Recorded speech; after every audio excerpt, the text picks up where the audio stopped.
too hard trying to get. But I'm having to work today because of some. We have in the beginning of every month we have repricing based on the market and like supply and demand. So doing a little bit of work from home today. Got it. Got it. Well, don't work too hard. Try to get your recovery in so you're fresh, right? That's right. That's awesome. Where are you based out of?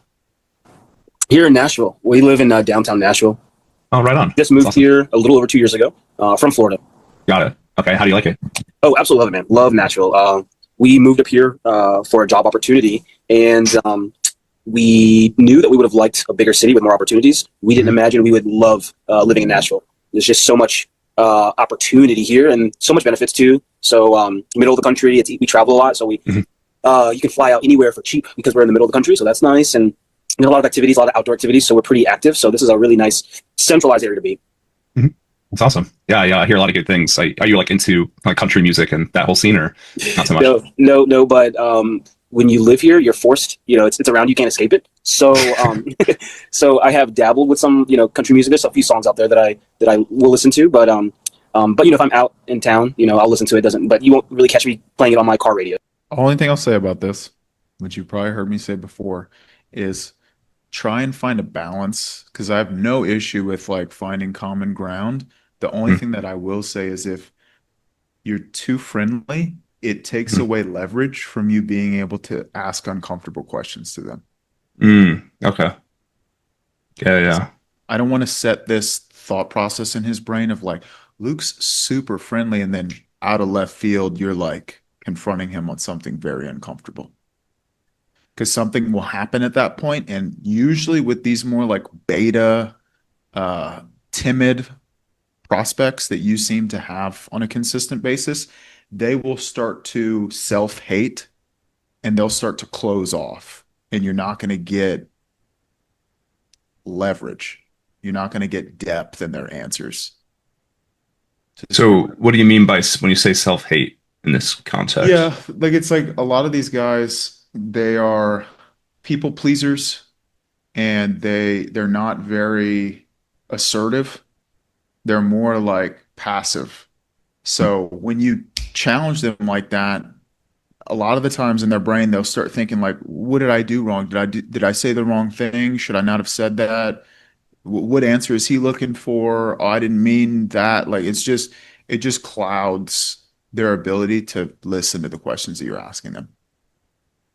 I want her to be fully present in the conversation. And at the end of the day, like, we can be best buddies and talk about how amazing Nashville is once he's lost 30 pounds. Okay. Yes. Yeah, it's gonna just environmentally start to adapt to it, right, and see it, but you don't necessarily need to jam. Just country. There's also a really good food scene here. Sure, absolutely. Awesome. And just to like set the intention, kind of the main purpose is really just want to get to know you a bit better. So we'll go over more detail, kind of your fitness goals and a little bit of your history leading up to all of this. Really what I'm looking for, as a coach, I'm not necessarily the best fit for everyone. So I just want to make sure that, I can really help you with what you're looking for. And, if we're aligned on that, then I'll walk you through what my program's like, what my coaching is like, and just seeing if that alignment is there for you as well. Okay, does that sound good? Sure, absolutely. Awesome. All right. So starting out here on your application here, you said you are about 5'9", 177. You got it. Okay. So where are you like ideally looking for, I guess, like, because the composition means a lot, so for you, like, what are you really looking to change within your body? And like, where do you want to weigh and kind of feel at this point? Yeah, for me, honestly, I feel like, especially when you get married, they say that you get happy love weight. So, for me, I just really, I feel like I'm not as, it could be worse off, but for me, I just want to just pick up on the coping language, because that's what he tells himself. I could be worse off. If you believe that, what type of actions are you going to take? None. Yeah. If I think it's not that bad, I'm not going to do anything to change. So just be aware of that. Like, that's what they tell themselves. And we want to start to help them realize what they're telling themselves and why they're not seeing the results. It's because of how they think. want to get a little bit more like lean and fit and toned, really.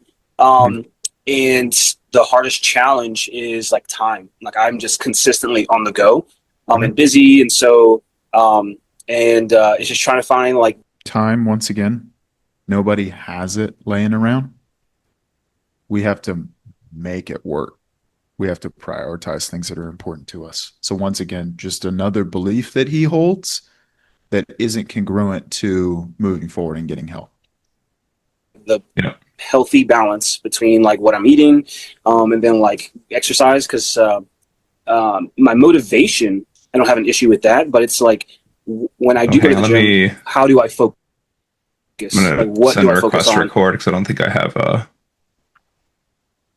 I an can send you the extension here. Fathom too. Okay. I can send you the Fathom.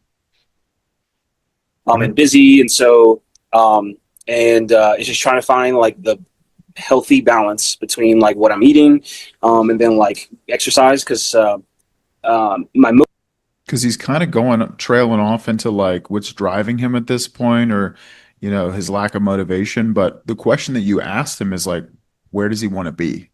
Like, what is the goal that he's after? So Hmm. just always make sure, like, if you're going to take this frame, which is very like broad, what's the goal is a super broad question. If it was me, because your brain's very similar to mine, Luke, of like structure, I'd be Hmm. going into like, okay, well, tell me about where we're currently at right now. So you're at, he said 5'9", 177 or so. Okay. So let's just get specific in terms of where he actually wants to be in terms of weight and height. If they don't know, then you as a leader, you'll just tell him based on what you know about fitness, nutrition, body composition, etc. And then just start from there. Like, how long has this been the goal for? Because all this, like, I'm motivated, but I struggle with follow through because of time. Those are conversations for a later time, Hmm. not right now necessarily. Or just get super, uh, you know, context dense where you're not ChatGPT. You can't just like process all of that, and you'll lose leverage Hmm. typically. motivation, I don't have an issue with that, but it's like when I do go to the gym, how do I focus? Like, what do I focus on? What body? I feel like I get distracted very easily. So, Hmm. my default is cardio. So, like, I'm a runner and play soccer, and so if I So, what are you hearing so far in terms of like bottlenecks for him? His limiting belief on time that he needs to actually lift to get some results that he's actually looking for, kind of keeping him. He's like kind of creating this excuse to not even get started and do some of the initial work you need to do. Um, and then kind of also coping by like, oh, but I am an active person that runs XYZ. So, Yeah, I hear doesn't have a lot of knowledge around nutrition or the gym. So he doesn't have knowledge. He doesn't have a plan in place. I mhm. hear the excuse of time being an obstacle. Um, what else do I hear? I hear he doesn't have Right. a specific goal in mind, really. It's Yeah, not and specific. a little bit of lack of perspective to create urgency for himself on what he's missing out on, having the Yeah. body that he could. He's saying like lean out, but lean out is once again a bit vague. It's not Hmm. specific, which all makes sense. So how do we solve those issues? Get clarity on them first, ask specific questions about those things, perhaps, and then challenge his belief on it. Yeah. I think, a big one is going to be a plan, giving him a plan to where he Hmm. knows exactly what to do, but then also the accountability piece. Because you don't struggle with following through when there's accountability involved. really don't know what I'm doing at the gym, I'm like, okay, let me just be on the treadmill. so, Hmm. so Got it. that's like the issues that I have. Hmm. And you said get like a little bit more lean in tone. So we're really just looking kind of define you up a bit and make your muscle more prevalent, so you'd be a little happy with your body that way. Correct. Like really, honestly, probably just like my pecs and abs and like bigger arms is Hmm. ideally in like it's a thinner waist. Hmm. Okay. Yeah, yeah, yeah. So pretty much in line with what we look to do anyway, with like a phase one cut and then into phase two, we were kind of like building, getting metabolism back up. Can I give you a bit of perspective on like the busyness side of things? Is that So what I would do from here, Luke, is like define it. Because what he's telling you is like my lack of a defined goal is also preventing me from staying consistent. So define that with him. It's like if he wants bigger pecs, bigger arms, and a smaller waist, what does that look like from a composition standpoint? Put pen to paper on that for him. At 5'9", you would want to be at this weight and mm, this BMI, right? And how are we going to go about that? Is it cutting down fat, putting on muscle, like build some concrete blocks for him? yeah, make like the actual process plan like tangible, specific, so I can reference back to that in terms of the transformation he's going to make with what we're doing. Yeah, Yeah, that gives exactly. me more leverage because it paints the transformation more in his head of this, hey, this is what we've defined. I'm going to help you make this happen instead of this kind of gray area of what's actually going to happen to his body through this project. Okay, I like, dude, that's Exactly. sick. That's sick. Okay. It's super, you want to keep it as granular as possible because then it's believable. It's Yeah. tangible in his mind. Yes. So we Great start point. there, and then you could go into, well, how long has this been the goal for? How long has this been the goal for? Because that will go into what has he been trying over that time frame to reach the outcome that he's after, which is from what he's sharing, going into the gym, not knowing how to work out, getting on the treadmill, and not knowing what to eat. Being motivated, but not knowing what to do with the motivation, right? And you can get granular on how many times a week is he going to the gym? What types of foods is he eating? Because I can show you a way, dude, in which I don't know how you structure your program, but you can almost like get the whole structure of your program down on paper in terms of these phases. This is exactly what we do.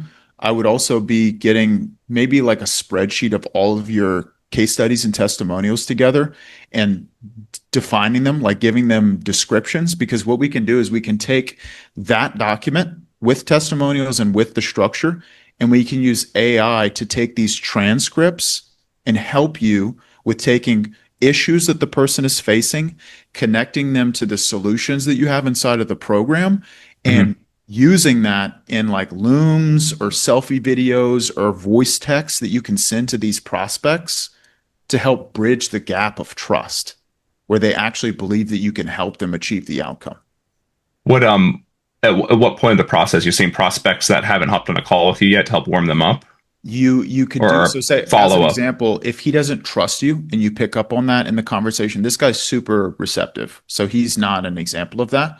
Hmm. But let's say, as an example, he tells you the reason he hasn't joined a coaching program or invested into a personal trainer is because he didn't know if it was legit Hmm. and he didn't trust that. And that's what's prevented him from taking more action. That's an example of where you would turn that into a two call close and you would just Mm. gather as much information about them as possible.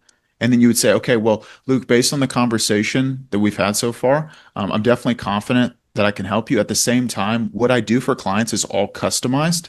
So I'm going to need to turn this into a second call where I can build out a plan for you based on what you're currently struggling with. And we can talk about what that's going to look like on a second call. And then you would just send him a Loom video explaining everything before the second call to be able to go deeper on discovery or pitch and handle objections from there. Yeah, I love having that option, man. Because sometimes, because all I do is all a one call close, right? So I think, especially if it's trust as part of the angle or uncertainty, and I'm feeling that, like I'm really feeling that they're not bought in, right? They're getting all the cues there to take the opportunity to turn it into a two call and get all that information. And I can talk to Seth about this, my brother, because he's been like the AI part of the business, and especially on the fulfillment side, doing amazing like things. So I'll send him this clip, the recording, and see what his ideas would be, because then we can validate their trust of like, oh, dude, this guy legit knows what he's doing, and this is the plan, right? Have So you seen this yet? I know you've been out for a minute. Have you seen this GBT that I created where you can review your calls? I think you were just starting to put that together, what, Yeah. like a couple months ago when I was on the last call. So this is an angle that you could use as well to have these calls reviewed and give you feedback. But the main thing is I would be taking this entire transcript and be like, what specific issues is this person facing in Hmm. their weight loss journey that's preventing them from seeing consistent results? Like break Hmm. all of that down for me. And then you can reference that in your program and how you actually fulfill on that. So that would be one Got it. example. Got it. Got it. That's Okay. for the two call close, but you can also do this for follow-ups. Like you Yeah. could follow up and assault all these people who have been on calls with you with True. very specific videos that builds trust. And I don't know how you're doing your financing right now, but there are a lot of different financing partners that can help you with getting more leads over the line with better monthly payment options as well. Like Klarna or Affirm. Klarna and Affirm are like the basics. We also have one. I'm trying to get it on all the accounts. It's called Metrify. And the way that it works is you have a 5% upfront payment on the loan. So let's say program's 5,000 just to have an even number. It would be $250 as a down payment, and they can spread it up to 60 months depending on their credit score. So Hmm. that's we're talking like $100 a month or $120 a month payment. Hmm. Um, but it depends on their credit score, what they would be approved of. Um, But once I have that on all the accounts and it's consistently producing results, another thing is like if they default on the first loan, like the first month payment, they have an entire 30 additional days to cover the remaining loan Hmm. of like $100. So there's a lot of leverage there. Yeah. Yeah. No, that's awesome. Let's keep watching. Is that Sure. cool? So typically, I'm always off on Sunday or Mondays, but Hmm. beginning of the month is always pretty hectic for me. I go into the office around 8 o'clock in the morning, and then I typically will get out between because I work in the dealership world. You know, we leave when the last customer leaves, so I'll typically get out between like 7, 8, maybe 9 some nights. I was annoyed Um, here a little bit because I was like, I was asking him, can I give you a perspective on your view on busyness here, trying to like get into his belief out. And he just goes right into like his whole schedule. I'm like, oh God, how do I get back to this? But do you see what prevents you from cutting him off is all that friendly, nice guy rapport stuff every Yes. time. Because if you cut him off, he's like, whoa, like, is he upset? Is he frustrated with me? Like, what did I do? Did I say the wrong thing? And they start like overthinking. They're not even listening to you. Yeah. So how do you get, I guess for me, because like this is where I struggle a little bit internally because I think in my head, like I want to be as like authentically myself as much as possible, but I need to be kind of we talked about at the very beginning, more of that leadership side of me too. It's almost I need to bring a different ego of me, but I don't want to be disingenuine or disauthentic to the point of like Yeah. that I lose trust that way too. But then at the same time, to your point, you don't want to be so friendly that you lose the leadership respect in their mind either. So I think for me, it's finding that right tone and persona from me that's natural, and making the best of both of them together. Does that make sense? Like I struggle a little bit between that, Yeah. uh, as well as like right in the very beginning. Um, Obviously, you want the person to like you, but you don't want to be so obvious of like trying to get them to like you where they lose trust, right? Because it's like, oh, this is a salesy, Yeah. so trying to keep it humorous or just, I usually come in the call and I'll be super like authentic. Like I'll just talk about something vulnerable within my day and just really me. And they like that. Like that'll work well. But then transitioning to your point on like setting the stage to ask some of these more uncomfortable questions, which is the biggest struggle for me 100%. Yeah. I would say this. I've tried to reframe my own self at times with the Uh-huh. same question because it's like every leader wants to be liked, but there has to be that balance of a healthy level of respect and almost fear as well. It's like authority. This person is above you. But just in general, it's like um, how negligent and how wrong would it be for a doctor to not tell his patient that they have life-threatening diseases or cancer? It's the same thought process. Like Hmm. you have to challenge and adjust the way you view discomfort or uncomfortable conversations or calling people out on incongruencies because you're not challenging the person, you're challenging the beliefs, you're Yes. challenging the behaviors, not the person. Yes. That's what it Yes. is. So I think it's you're right. I think in my mind, making it less personal to them and more objective to how they're thinking and separating the two in a way Yeah. and finding ways because you do that really well. Like you're really good at putting yourself on their side and calling out that belief itself in language that disarms them and makes and but also makes them face the truth, right? So yeah, I think it's just finding that for myself in the language that I'm using and just practice, right? So Yeah. yeah, really good. That's good clarity, man. Thank you. Yeah. It's empathy, but not tolerance. Hmm. Tolerance is like passivity, like anything goes.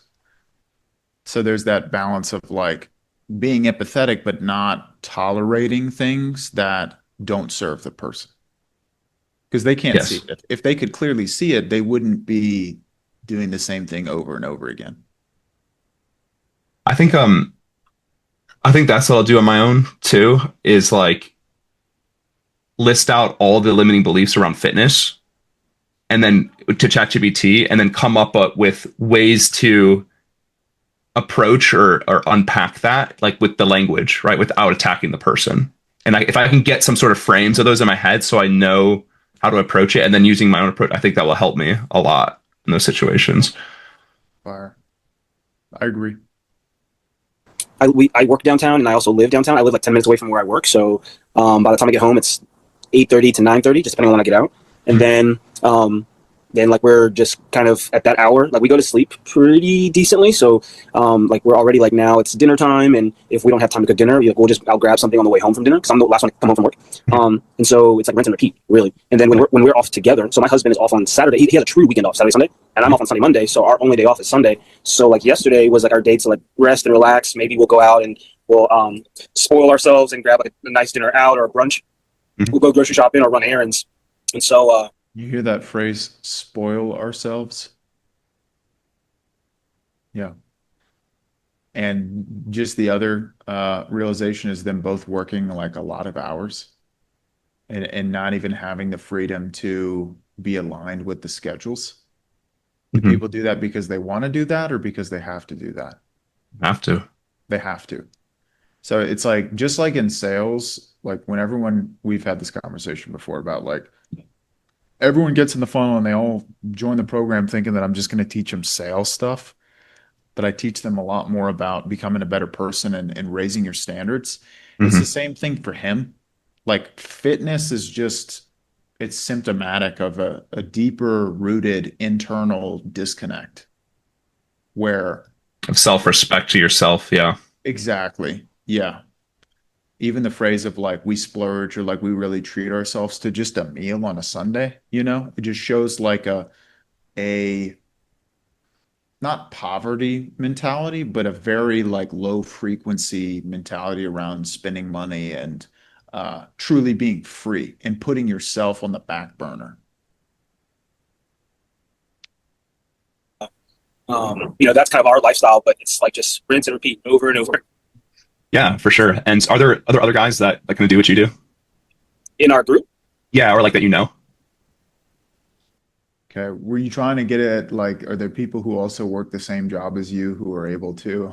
Yeah, I eventually get to that. I don't think he fully understands, obviously, Yeah. here, but Yeah. I get to it. But I think I could have asked it better for sure. If you were to ask it right here, right now, how would you do it differently? I probably would have phrased out the whole thing, being like, so are there other guys that have the same job as you around you that are also that are in shape and are Yeah. spending tons of time at work? Yeah, give them the Yeah. context of what I'm asking. Yeah. Yeah. What's the title of your role? Could be an opener. Oh, it's Mhm. this. Okay. I mean, how many people within your company have that same role? 15. Are all of those guys or girls working the same amount of hours as you? Are they all in a similar position with their fitness as yourself, or there are people who are in the shape that you want to be in that work the same job as you? Oh, there are people who work the same job as me who have the body that I want. What do you feel that they do differently than you? What habits do they have that you haven't fully taken on yet? Very like collaborative, very like just Mhm. trying to understand. I mean, there's other couples too that are so we have a small because we're new here to Nashville. We have Mhm. like a small circle of friends. Maybe there's like 5 or 6 people that we really it's in our ring of friends that we kind of consistently hang out with, Yeah. and all straight couples, but they all are pretty much either in the dealership world like I am, or they're in another career. I need to cut But we this all guy do. off. Yeah. I was way too passive with this guy. It's always this first 4 minutes of friendliness because in your brain you've set a standard. This is how this Mhm. conversation will go. And so it's like It's harder to get out of that frame almost. Yeah. exactly you're framing yourself. Yeah. You Yeah. dictate the tempo. How do we get the best blend though, Tristan? It's like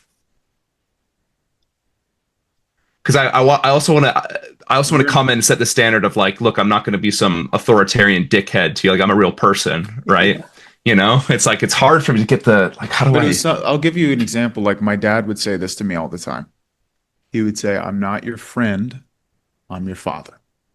Mhm, And a father has a certain role. Many men carry that about differently, right? mhm. But the role is to teach, to discipline, to build habits, and to eventually let the child go. You know, like you have some helicopter parents that just hold on to this illusion that the child is supposed to be in the general vicinity for their entirety of their life, and it just doesn't work. So, but Yeah. as an example, with these people, I'm not here to be your friend. If I'm just here to be your friend, very quickly you're going to resent me because I'm not delivering on what I promised. The Mm, truth is, I'm here to get you the result, and I will be loving and patient and kind and empathetic with you to an extent because I'm not here to be your buddy. I'm not here to be a phone number in your contact list that you can call up and cry to or complain to. I'm here to deliver the result, and that's it. And once the result's been delivered, then and only then can we become good friends. Right? It's like going to a doctor and trying to tell them about how your day's going. You know, like it doesn't, that's not the role that the doctor is there for. mm. So is it worth like? Yeah, I guess it's. That's why we frame. It's like, hey, Luke, before we dive too Mm, deep into this conversation, can I share just some insights that I've gathered over having hundreds of these conversations and helping thousands of clients of what I've seen is most productive in environments like this? Like that's a way to frame. And it's like, mm, I know we've just met and talking about your weight and talking about your body, it can be uncomfortable, right? It can be embarrassing because um, these are things that you don't just share on a daily basis with just anyone. But what I've seen is like the more transparent men have been with me about what's actually going on behind the scenes and what they're actually going through and how they actually feel, the more I can actually help them with mm. overcoming things that have held us back and putting the right plan in place to move forward and actually reach a result. Is that something that you're open to? That does all the work for you, where it's like the expectation in this conversation is that you're going to ask uncomfortable questions and I need to be transparent. And if I'm not transparent, then Luke's not going to be able to help me. Mm. Okay. Yeah.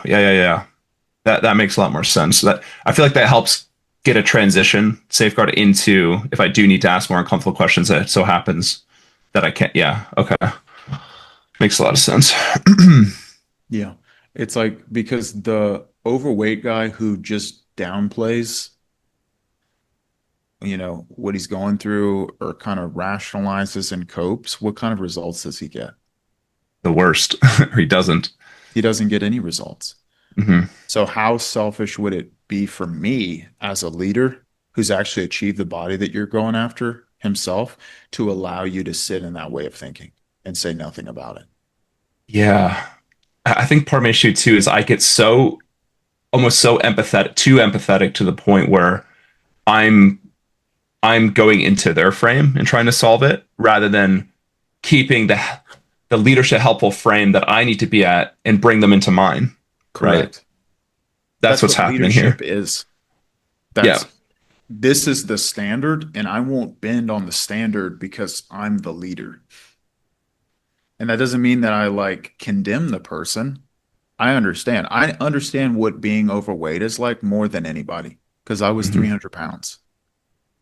So it's not condemnation, it's empathy, but empathy can't just be tolerant. I can't just allow you to cope and make excuses and rationalize and downplay who you are and what you want because if that continues, you're never going to reach the life that you're telling me you desire.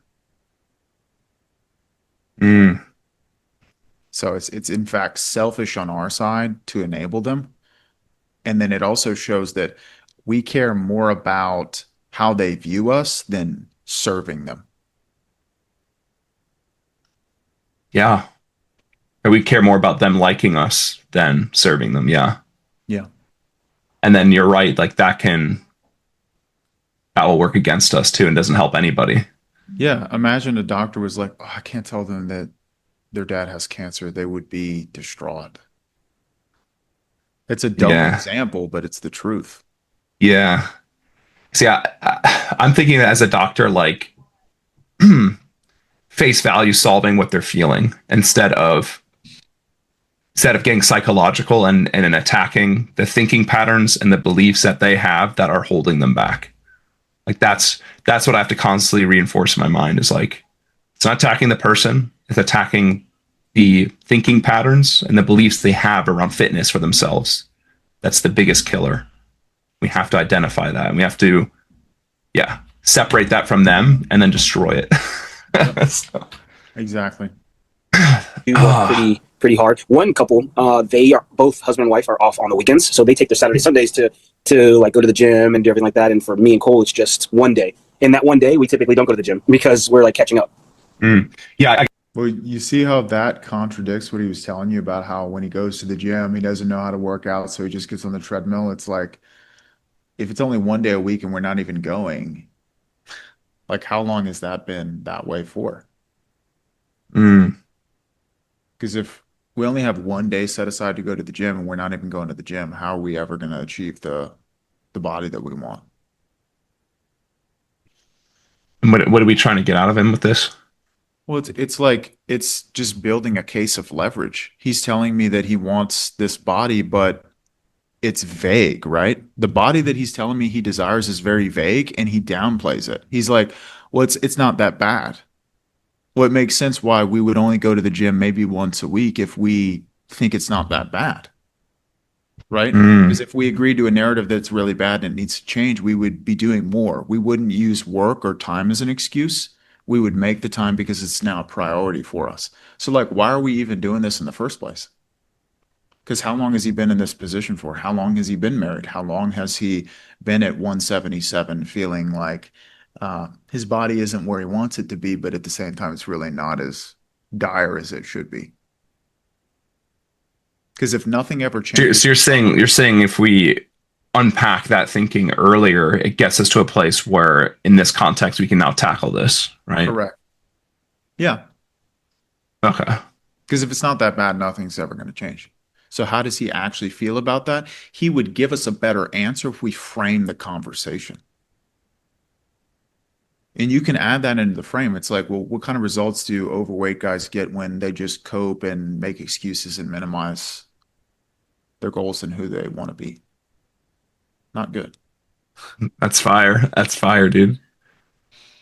Yeah, I yeah, guess I'm rephrase it back to them and Yeah. don't say them, say like, yeah, what results do even if they're skinny fat or whatever, what kind of yeah, if they have this pattern of thinking, how does that serve them? Yeah. Right? What has kept us in this pattern of thinking? But it always And goes back to is, like is lack of that what you want self-worth. to is that what you want to settle for? Right? Yeah. Get them to okay. Yeah, but even like the schedule thing and talking about splurging by going to get a meal, it's low self-worth, very low self-worth. Like healthily challenging you as a coach, like do you feel like there's people that are as busy as you that are also in really good shape? No, not at least the people here that I know. In the world. No. But do you see that? You see how he defends the belief? That's not true. He knows that's not true, but he's lying to Mm-hmm. himself. Mm-hmm. He's lying to Seeing himself. his body language too, this hand up. Yeah, it's defensive. Yeah. Yeah, so this is really good because that's not true. He just lied to you. We can't transition at that point. We Mm, have to sit and probe and get the context and where he's getting this thought process from because that thought process is not reality. That's just what he tells himself, just like when he tells himself, oh, I look good enough. It's the same thing. Because if he didn't think that way, then his actions would be different. mm. Just because, Well, in general, I'm talking about. oh, maybe in general. I'm sure there is people out there, not anybody You sure there is, or there is? that I personally know, but maybe Like, take Elon Musk as an example. He's not fat. Jeff Bezos, not fat. I mean, Jeff Bezos ripped. Yeah, dude. Look at this guy at 59. He's not fat. That was him at 37 though, right? So it's Hmm. like what changed for him? Look at his body, dude. Look at his Hmm. body, you know? It's like this guy is a billionaire. This dude makes minimum wage. He makes like 5K a month or less. How do I know that? Because he can't even spend time with his husband. He's working so much. They're on opposite schedules. They think that by buying a meal on Sunday that they're splurging, right? So it's like, what do people who have the body that you're truly after, what do they do differently than you? You have to get them to take the responsibility. Hmm. Be like on social media, there's probably people that like have like a work from home career or a career that they can mold around them.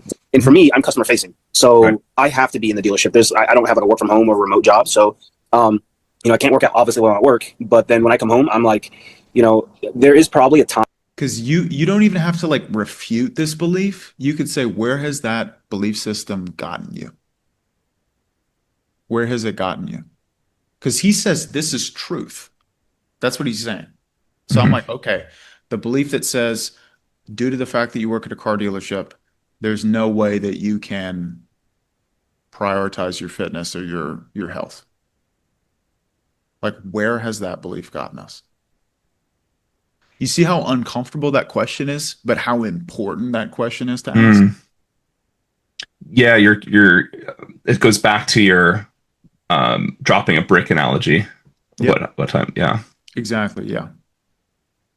Time space where I'm like, okay, if I get off at 7, 8, or even if it's 9 o'clock, spend 1 hour at the gym, that's until 10, but then come home to eat from 10 to 11, And so I think just finding a healthy routine where I also get rest so I'm ready for the next day. Um, I'm sure, Luke, there's probably people out there who are probably fit, who also have like a, See how he's saying probably? Hmm. Probably once again, anytime they use language like that, you have to view it as like this person is giving themselves a doorway out of taking responsibility every time.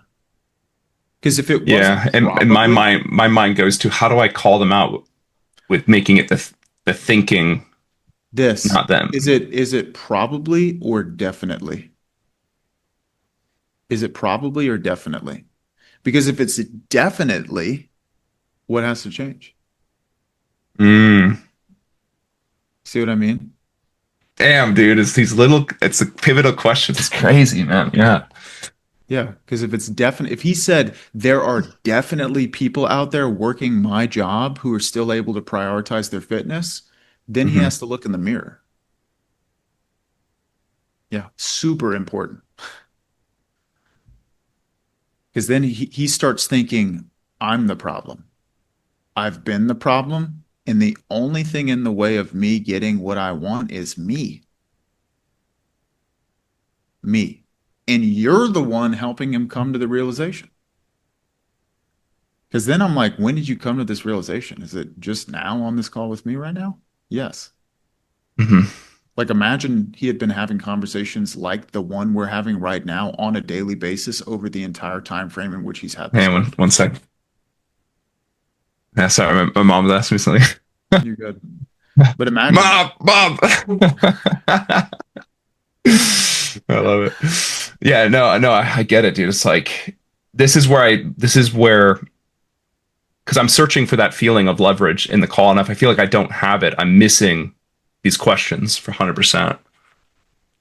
Some because and this is the problem because like the thing is like I when the prospects come in and I feel like they give me the leverage right away and it's all easy, then you get like overconfident that like, oh yeah, what I'm doing is right, you know. But then there's Absolutely. these Yeah. guys that it's like, no, you need to really get them to take responsibility, right? Yeah, yeah, yeah. Crazy, dude. busy schedule, but it's probably easier for them that they started a routine before they had a career Mm. and they stayed with it, right? Where for me, I have a career, I stay really busy, and I'm trying to start, And so Yeah, so that's the you're hard lacking part. clarity of like how to efficiently start it with what you're doing. Mm. And the reason why I ask is like I'm just healthily challenging you is because it's also an element of like just prioritizing it, right, and not getting too say you get distracted. But then there's a level of like awareness and clarity.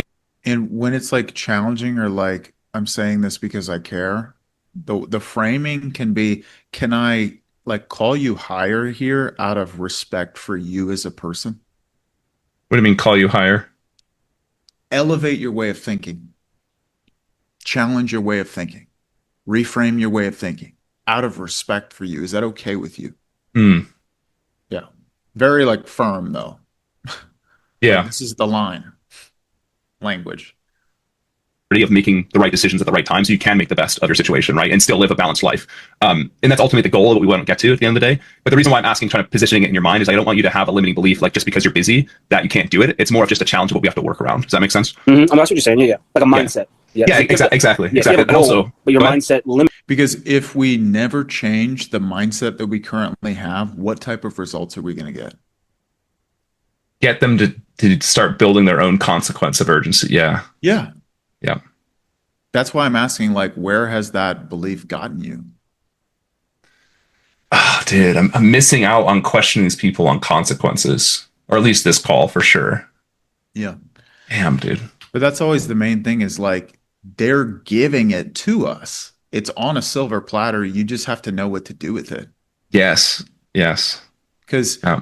we're 11 minutes in. Let's say like 2 minutes was him joining the call. That's 10 minutes.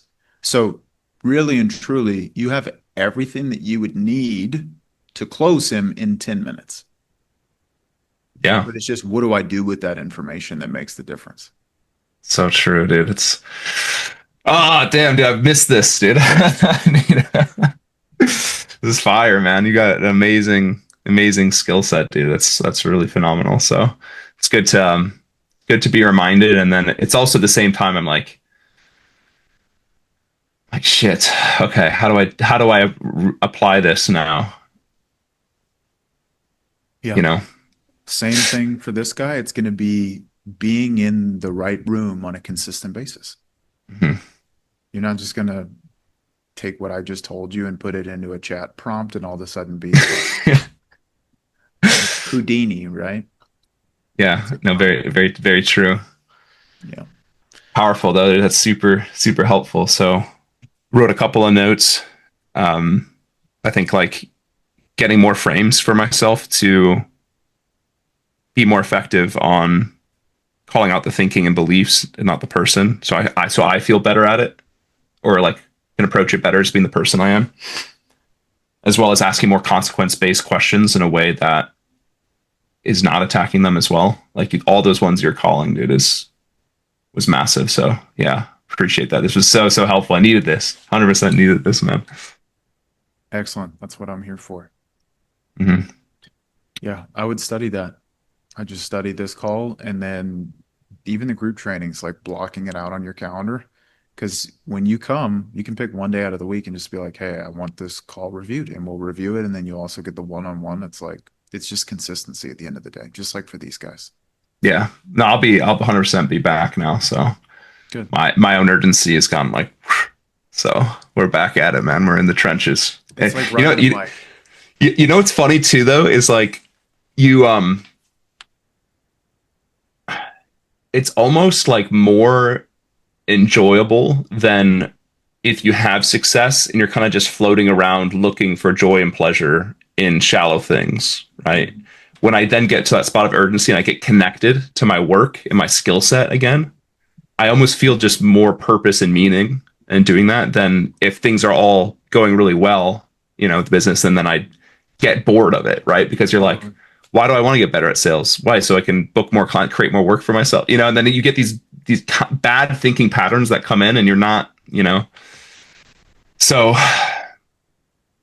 it's crazy, man. Like entrepreneurship and all, like we were saying in the beginning, it's just such a way of mindset and thinking. So yeah, to be continued, I guess. But I'll be there. I'll be there next week. So looking forward to seeing you more, man. Me too. Me too. I hope you have an incredible weekend. You too. We'll talk soon and see you next week. Have fun with mom. Thanks, dude.